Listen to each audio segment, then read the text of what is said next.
Well, hello. It's time for something new.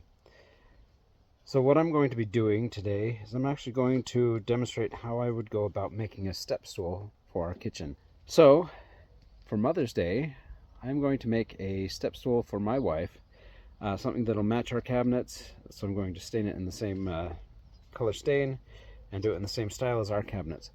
For me, that means doing straight legs, so no angle, and having them just supported and staining them with a Danish Oil from Watco. So first step, these scraps of 2x4s that I had from when I built a little cabinet, and because this is only a single step, I'm going to make it about 9 inches in total from the bottom to the top. And so my legs are actually going to be 8 inches. The thickness of the top material will be about 3/4, and then there will be felt pads on the bottom of the legs. So in total it'll be about 9 inches high. And that'll be just about right. Well, that'll be just right for a little step stool, just to be able to reach those higher shelves that you would normally need to tiptoe or maybe get a chair for. So yeah, that's where I'm going to start. Is I'm going to go through and find out which of these pieces are 8 inches or more.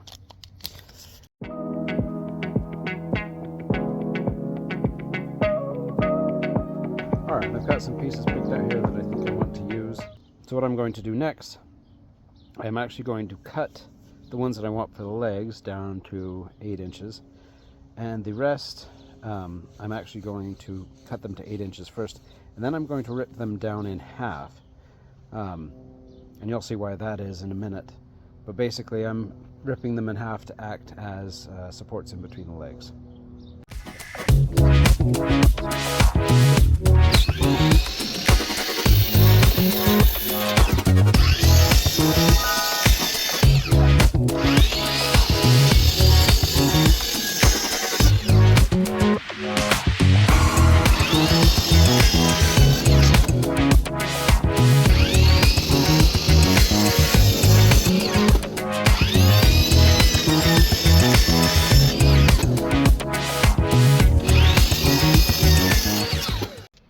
So moving over to the table saw. Yeah, so this is actually 3 and what's that, about 3/8. Okay, so set the center of the blade at 1 3/16, or not 3/16, 11/16. Right there.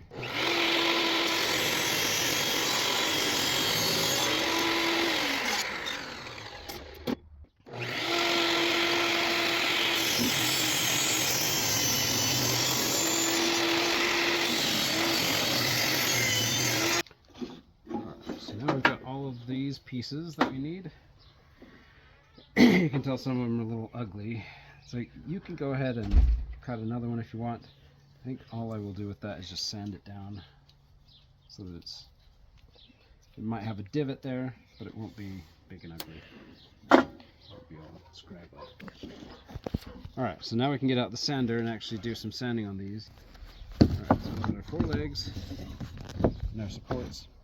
So just so you can see what's going to happen, we've got our legs. They're going to be spaced apart 8 inches in between on each side. But because of the thickness of the legs versus the width,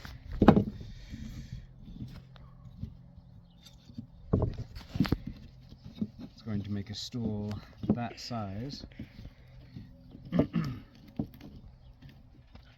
And then these two pieces will go in between here and here to make sure that the lateral movement is restricted.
So for my finish, I'm going to be using this Watco Danish Oil. Used to say that it was a dark walnut finish. That's worn off. It's the same finish as this. This is an old cabinet door that you can tell warped quite a bit. The material is a little too thin for the cabinet door, but this finish is what it's going to look like after I'm done applying this oil and once it soaks in.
But what I would normally do,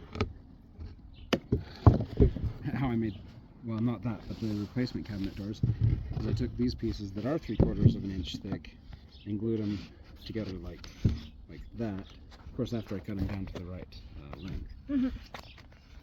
But just took some clamps, glued them together, and flattened them, which is basically the same thing I did here. You can see that it's multiple pieces glued together. Yeah. Especially like right here because it's coming off. Yeah, but if you don't have that, you can use some plywood. Like I might get something a little bit nicer than this, but this is a 3/4 inch plywood. And you could just cut that into the shape that you want and stain it. Of course, then the edges are going to show that it's plywood and not real wood, but there are ways to make it look more like real wood. Like you could take just a strip of the of this and go around the edge, half an inch probably is what I would do, and just I don't know the difference between plywood and. Okay, so you see these layers. Each of those layers is a ply. That's what they call it. So this is plywood because it has multiple plies to it. Okay, another thing that a step that I haven't done yet is I actually want to cut a handle in the top of the stool. So just I'm going to mark the middle of the stool, use a jigsaw to cut out a hole, and then I'm going to use the router to radius the edges.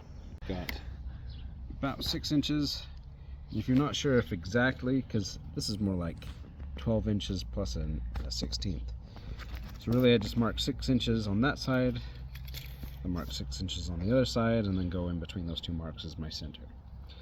Same going the other way. It's not exactly 15 5/8, although it's close enough. So if I go 7 3/4 that way and then 7 3/4 the other way, then right in the middle of those two marks, with the radius edge, it makes it a little harder to get the tape to stick. Yeah, 7 3/4, and then right in between is my center line. So that's my center right there. What I want to do from that line is I want the hole big enough for my hand to go all the way in and hold and pick up the stool. And so I'm making an 1.5 inch wide hole. So I actually need 3/4 of an inch. So there, and 3/4 of an inch. That puts us just past 6 3/4. And then coming here, if I put this at 1.5 there at that center line, and there's 3 inches that way, or 1.5 inches that way, and 1.5 inches this way, would be 3 inches.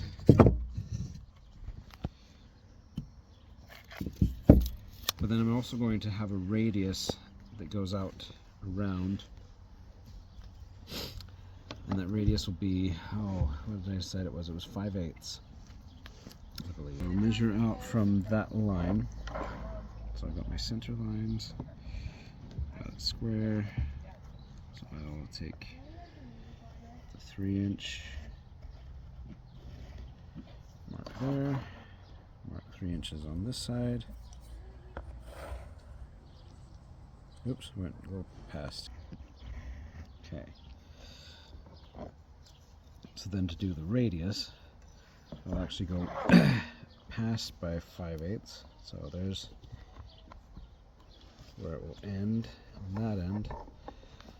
I'll go 5/8 the other way. So that's where the outer edge will be. Right. So actually I'm just going to freehand it. So I'll just, the thing with drawing a circle is you start with almost no slope and then you slowly go down. Go the other side.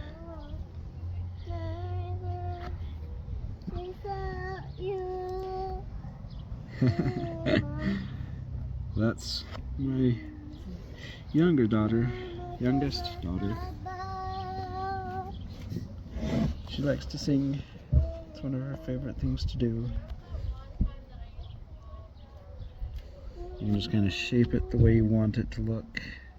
Doesn't have to be a perfect radius, but just kind of use the pencil to determine how you want it to look. Maybe fill it out a little bit if it's not quite how you want it. So that way when you actually go over it with the saw, jigsaw, you'll know which line you want to follow.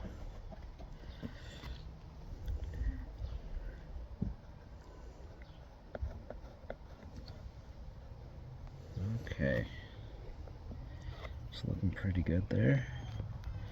Mm-hmm.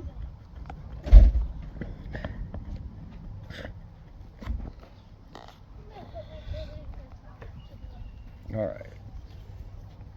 Once you're happy with that line, that's when you take your saw, or well, you drill a hole.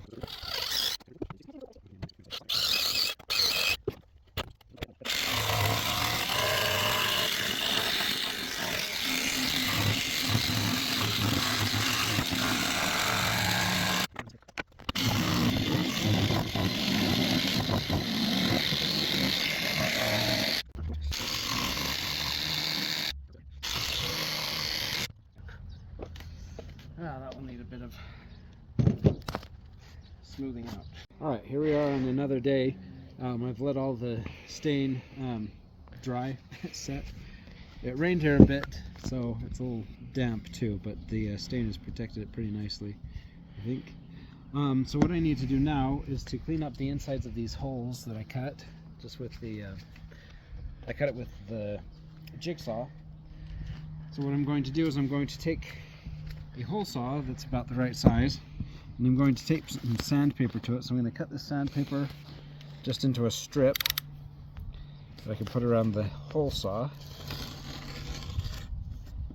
Just take my little razor knife and cut it, and I'll take some tape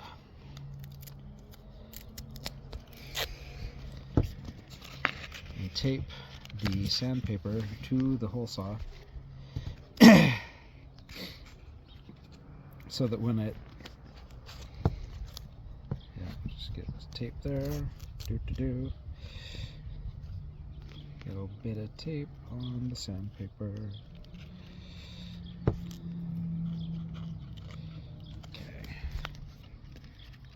tape it up good there.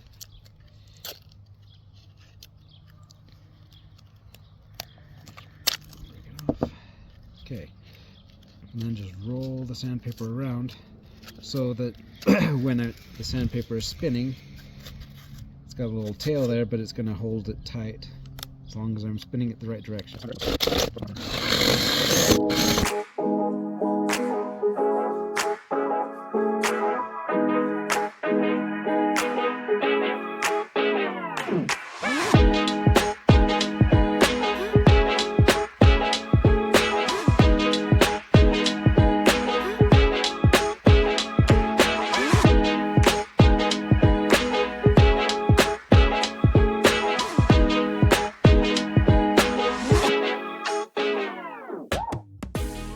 Okay, so I've got my router here. I've got my 1/4 inch radius bit on there. You can see it's just rounded over. So it's just going to round off that edge.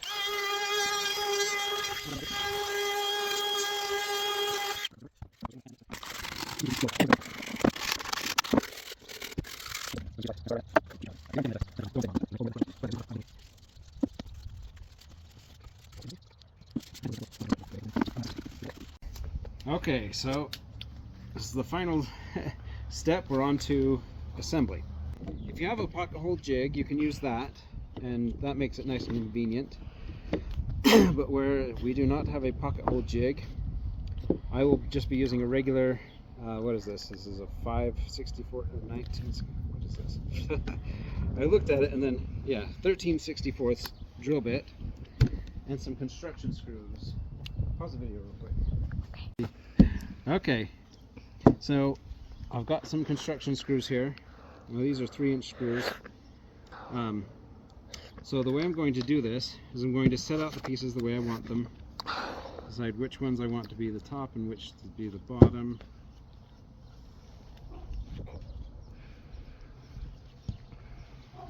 And once I've done that, then I'll decide where I want the screw holes to be. So here's a trick that you can do if you don't have a pocket hole jig. You can actually take your screwdriver, put it in the middle of the block of wood that where you're wanting the screw to come out, and drill it in reverse. So you just start your hole and then angle it to where the screw should start into the wood.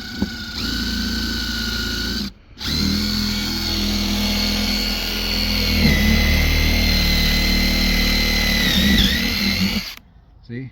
And then when I put the screw in, it'll go right in there and come out right there.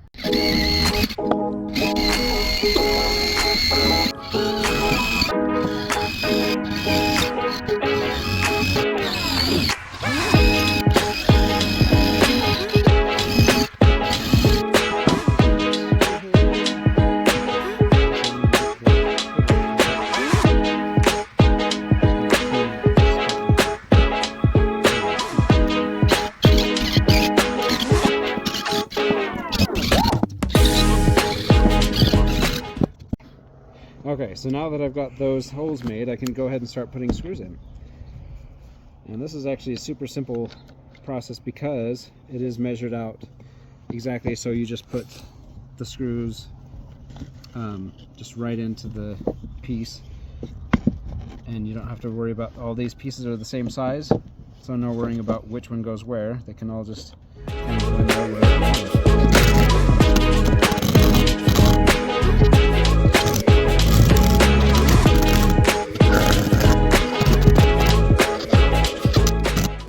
Of that stabilizer bar is 6 inches from the top of the other bar. Okay.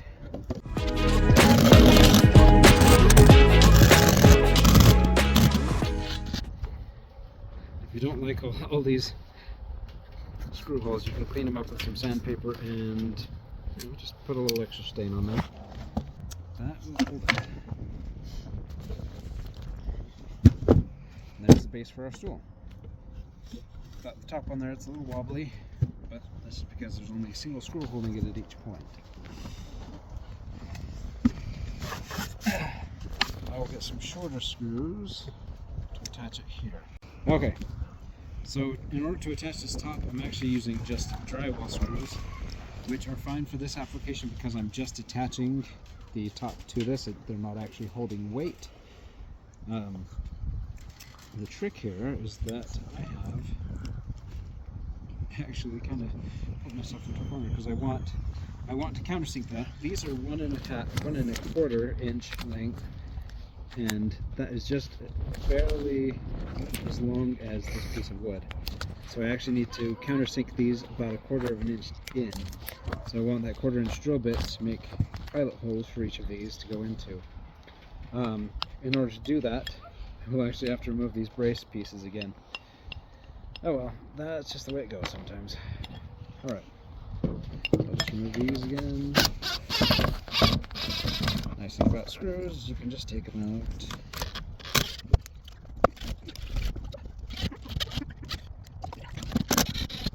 So again, if you want to avoid some headaches, learn from me learning, and you can do things in a slightly different order. So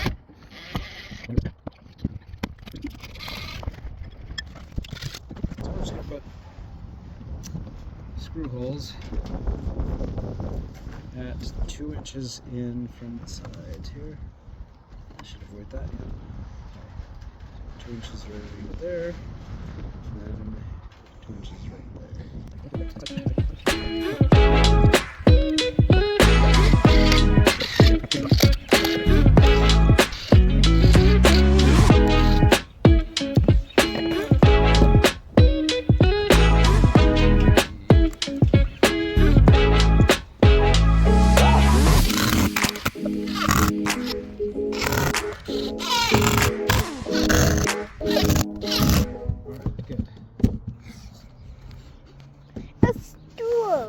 Yep, it's a stool now. Can I try it? What's that? You ready to try it? Yeah. Well, let me put these braces back on. Okay.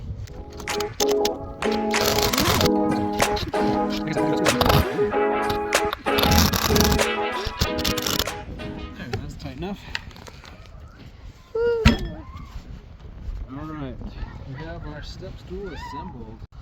Hey, you want to step on it? Be the first to step on it, Catherine. It's different because it's like curved, so it's like. Yeah, well, the ground's not completely level here Well, either. also the way the Well, board the top is warps, curved, yeah. Yeah, it's curved in a way that like.